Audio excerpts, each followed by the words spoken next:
With the launch of the J01 electric Mini Cooper, the F66 internal combustion Mini Cooper is not too far behind. While we get a chance to see the new styling of the brand and what we might be seeing on the upcoming internal combustion model, there is a feature that is glaringly missing from this car.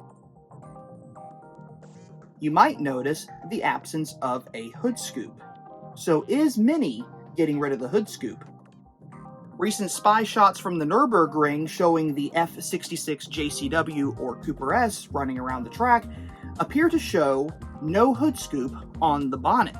Now, we have seen fake hood scoops put on the bonnet of the electric Mini Cooper when it was being tested. The fact that there isn't even the semblance of one on this car leads us to believe that Mini might have decided to finally part ways with the hood scoop.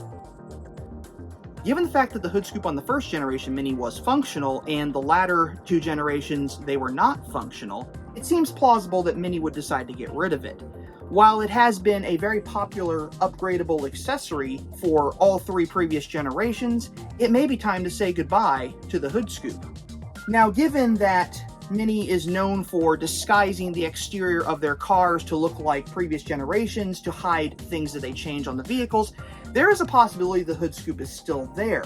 But since we do know that the scuttles have disappeared, we know that the taillights have been changed, and fog lights disappeared with the LCI2 facelift, it is possible that the Mini Cooper's iconic hood scoop on the JCW and Cooper S may be a thing of the past. But is that a bad thing? There are many people out there who feel that the hood scoop not being functional, it was kind of a thing that didn't need to be on the vehicle, especially among electric Mini owners. I have encountered several who have actually replaced the bonnet on their electric Mini Cooper with a Cooper bonnet because, given the fact that the scoop wasn't functional, they felt it had no reason to be on the car. So what do you think? Is Mini getting rid of the hood scoop on the F66 Mini Cooper? And if so, what are your thoughts on that? Comment below. And if you like what you see on this channel, check out more content on the channel at the end of this video, and thank you so much for watching.